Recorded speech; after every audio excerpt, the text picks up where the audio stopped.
Howdy. Good evening, everybody. Good evening. Good evening, everybody. Good evening. Perfect, wonderful. So this is kind of like my final lecture that I will hold for all of these brilliant scholars. Now, I wanted to just say two things before I actually begin. For one, I do have like speech spotters. What that basically means is that I tend to go off on tangents. I promise this will only be 10 to 15 minutes, not 20 hours. So, because of that, I have Venya, Avni, Alice, and Raji. They will be my speech spotters, making sure that I hit all the important points. The second thing is this, that this speech is titled From a Certain Point of View. It is based off one of the lessons I did with the students. So, in order to kind of do like a call and response, there'll be certain points where I say from a certain point of view, and then I'll have you repeat from a certain point of view. Does that work? Yeah. Okay, cool. So let's just try that out for a minute. So, from a certain point of view. From a certain point of view. Okay, wicked, awesome.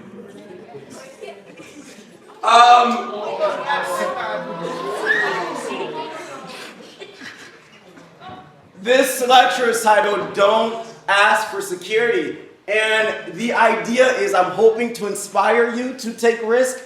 The first risk that was ever taken is that my parents moved here from Haiti when I was 4 years old. They were just escaping like the political turmoil that was happening in Haiti. That picture right there, that black and white picture, is like the first day I arrived in America. And that picture of my dad holding me, that's literally me at 4 years old. And that was us taken at our house. And I think I was like 4 or 5 years old at the time.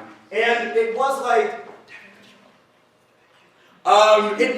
a bit difficult, like adjusting in America, simply because I was speaking Haitian Creole at home, but when I was outside of the home, I was speaking English, or trying to learn it, not speaking it very, very well. So there was like this cultural conflict that was happening. So that is, I would say, the first source of my quote-unquote trauma.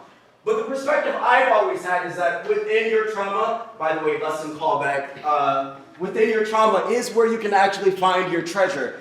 There is this concept of third culture kids. That means people raised in a culture different from their parents' home culture during their growing years. So though I was having like this cultural conflict when I was growing up, later on it ended up becoming like one of my greatest treasures because I could just be dropped in a country and I'll immediately make friends. You could drop me anywhere and I could immediately start networking with people because I just was forced in a position where I had to do that. So the lesson here is that within your trauma, just like with Santiago in The Alchemist, there you will find your greatest treasure. This lesson here has to do with finding a mentor. That person right there at the very, very left, that is Jay Guilford. He is my mentor who I met at Upward Bound. Upward Bound is a program very similar to Hartford Youth Scholars. However, you kids are way ahead of me because I started Upward Bound when I was in 9th grade. You're starting in middle school. You're way ahead of the game.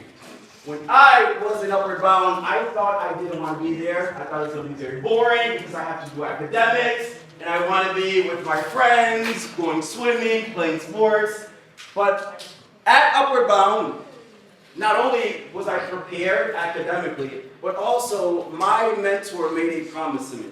He said that if I went through high school, graduated from college, he would then help me to travel abroad. Because what he believed is that there is an education beyond the classroom. That there's only so much that the classroom can actually really teach you. You have to step outside of it in order to really find yourself. Now, I'm not saying he's right. I'm also not saying he's wrong. I'm saying you're speaking from a certain point of view. Oh, idiot. Now, after college, I went to India. And I had an incredible time there, and this is just a little short story I want to tell. That guy right there is Krishnamurti. I was in Tamil Nadu, India. I had an amazing time there. The kids were absolutely phenomenal. But Krishnamurti taught me a very important lesson. Because I'm somebody that likes to be super organized, and I want everything to happen exactly my way, at my timetable, and it kind of has to happen now. So, Krishnamurti and I, we went to we called the tail end of a 3-day wedding. So as we were returning on the final day, we were trying to catch the final one of the last buses to get us back to, I was in Uti, Tamil Nadu, it's kind of like where all the hills are. And I'm kind of rushing because I'm really, really stressed out. I'm like, Krishna, we have to go. And he's like, no. I'm like, no, we really, really have to go because we're going to be late. And then the next bus is not coming till like 1 a.m. And then I'm kind of pushing him, and Krishnamurti finally grabs my arm, and he's like, no, kids, let's stop for chai. I'm like, there's no time for chai. And he stops and he says, there's always time for chai. And the lesson behind that is that you kids have done like something really, really hard. Make sure that you take time for chai. That means like watch movies, stay up late, not too late, not during school, obviously, but because the summer is coming to an end, make sure you really enjoy it. Put the books aside just for a minute and really take the time to enjoy life because there is always time for chai. Now, I'm not saying he's right. I'm also not saying he's wrong. What I'm saying is that he was speaking from a certain point of view. Those are all my kiddos from India. Just wanted to share them because they were just incredible. So, yeah, that's all.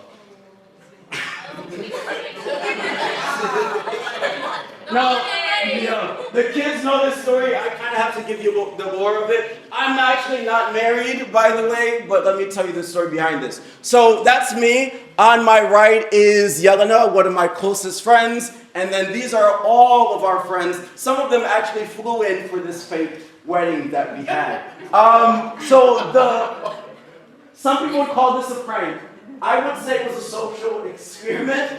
Her parents didn't think that though. So what we did is that we took these pictures of us like put on quote like getting married, and we just posted them without any context at all. Not the smartest thing to do.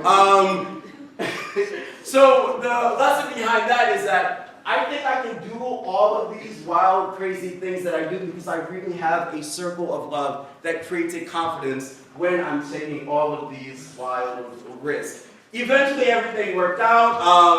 If you could go to the next one. That's me dancing at our fake wedding.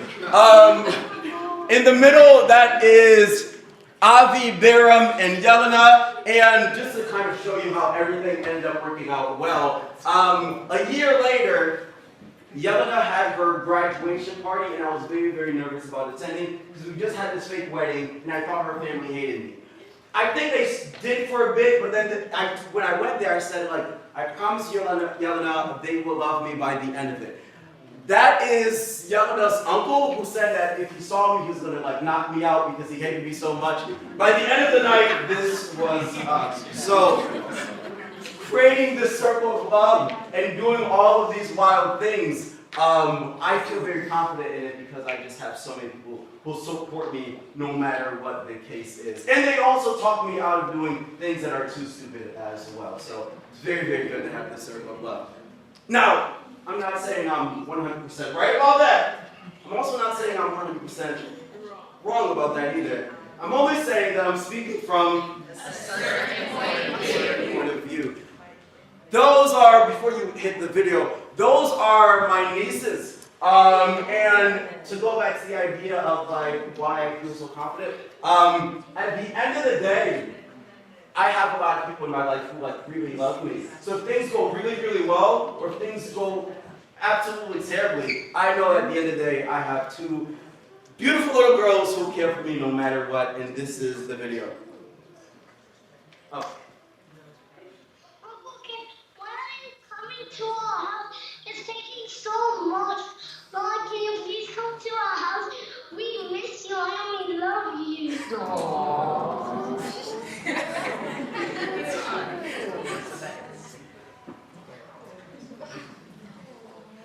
I'm going to visit them next weekend. This weekend I actually have to grade, so next weekend I will. This is one of my favorite philosophers. His name is Jiddu Krishnamurti. And one of the ideas that he has that really inspired me is he said that most people are what you call, quote unquote, secondhand human beings. Meaning they're not actually really going out there and experiencing life for themselves. Rather, what they are doing is getting secondhand knowledge or thirdhand knowledge. And they'll say that, oh, I've heard about this from someone, or I saw this on the news. And then they'll kind of form their opinion on that rather than going out and experiencing for themselves. So they have like very, very strong political views, religious views, without ever actually having those views contradicted by someone else. So one reason why I think that people should actually travel is because it gives you the opportunity to actually see the world for yourself, and then from there you can come to your own conclusions. I'm not saying I'm right about that. I'm also not saying I'm wrong about that either. I'm only saying I'm speaking from a certain view. I had to add in a drink quote, obviously. You're welcome. You are welcome. But this one actually does have a deeper meaning as well. So in the new album, which is fire, there's a song called Make Them Remember, where Drake says, plot twist, the owl never sees the cage, the owl only wakes up to seize the day. Fire. Now, what does it really mean to seize the day? And I think you can take that in various ways. Like, that's me bungee jumping with one of my closest friends, Sophie. I don't necessarily think you should bungee jump. Well, maybe you should. You don't have to, actually. What I am actually trying to say is that I think seizing the day means actually going out there and taking the opportunity. Whatever that means, going out there and stepping out of your comfort zone, that's one way you can seize the day. One example I can actually give is that at the end of this, everybody has the opportunity to go up to somebody they've never met before and go up and introduce yourself. That's one way you can seize the day. I'm not saying I'm right about that. I'm also not saying I'm wrong about that either. I'm only saying I'm speaking from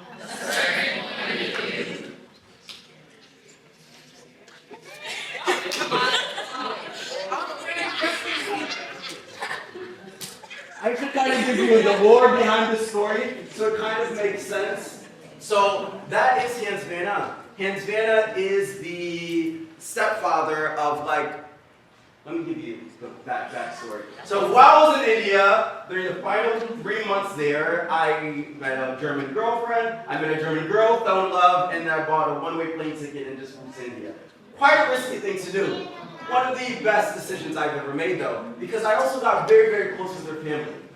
So Hans Vanna was the stepfather of my ex-girlfriend, and then I was in Germany for 7 years, but 4.5 years into the relationship, it kind of fell apart. That was really, really difficult for me.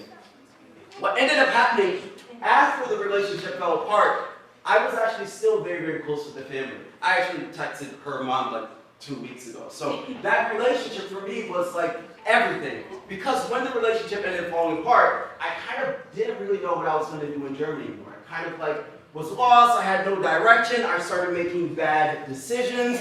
That plot twist assignment about my pause or the visa, all of these crazy things he was doing, I was actually doing in Berlin. And making a lot of really, really bad decisions. Really? Yeah, really. What? So what ended up happening, I remember Hans Vanna picking me up, because I had gone to see him for that weekend. It was early in the morning, I was like barely sober, and he really sat with me and had a really hard conversation. One thing Hans Vanna was really, really good at was having these hard conversations, and he was very open to like hurting your feelings. And one of the things that he said to me that I will never ever forget, and it's one of the things I always tell my students, is that freedom is responsibility. He's like, you've been given all of these opportunities, you're in this new country, and then you're kind of like squandering it because a relationship ended. And you're going to give up on all of these things. So because you've been given so much freedom, now you have like this karmic debt, and you actually have to go back and do something out in this world for someone else. Hans Vanna is the one that inspired that, and I will never ever forget that. And because of Hans Vanna, please, thank you. That's actually one of the reasons why I started in Notion Away. Notion Away is an organization that works with sending students abroad. And here are some of the students who I've sent abroad. That is Idira, the very, very first student I sent abroad. She went to Japan. Destiny is right above her, and she was in Spain. And then to the very, very left, before I forget actually, I have to thank Miss Brittany Rodriguez, Nikhil Cooper, and he's not here right now, but also Mr. Tariq, and also Mr. Byers. Happy birthday. This will be recorded. And also Mr. Byers as well, because I sat down and had a conversation with Mr. Byers last year, and I told him I was really interested in sending students abroad, and then he said, oh, I would really appreciate if you sent one of our students abroad. And then so Malik literally 2 weeks ago just came back from spending 3 weeks in South Korea. Yeah, so I get like a lot of credit for sending these students abroad, but it really does not happen on my own. I give all the thanks to Mr. Byers, Ms. Brittany Rodriguez, Mr. Natil, who really kind of surrounded him with a lot of love and support and made that possible. So I really want to give my thanks here.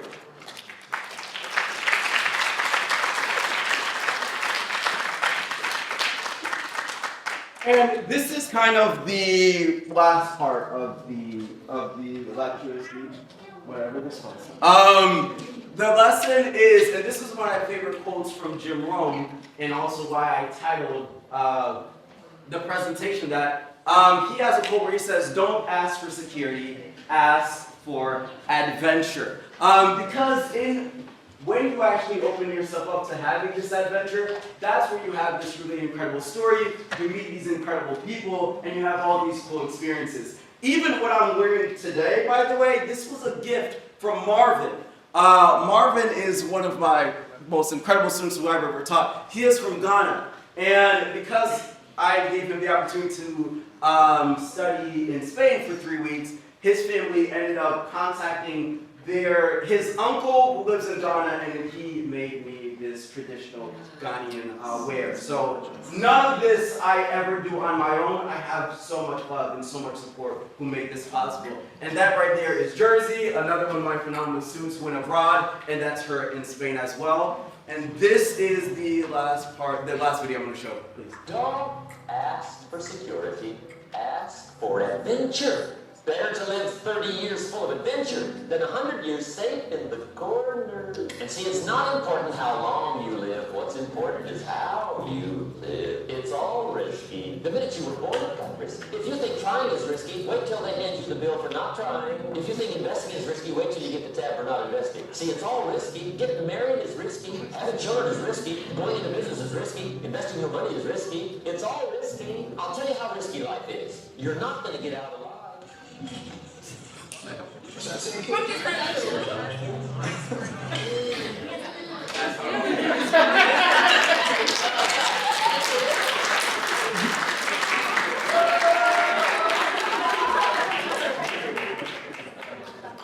Parting words, I just want to thank all of you. I want to thank Dr. Davis for first extending this opportunity to me, because at first when I heard I was teaching middle school kids, I was like, ew, no. I'm very, very happy that I gave it a try, and this has been like one of the most incredible experiences I've ever had. I want to thank all the students, all the staff who make this what it is. I feel very loved, very welcome in this community. And thank you all for being part of this event.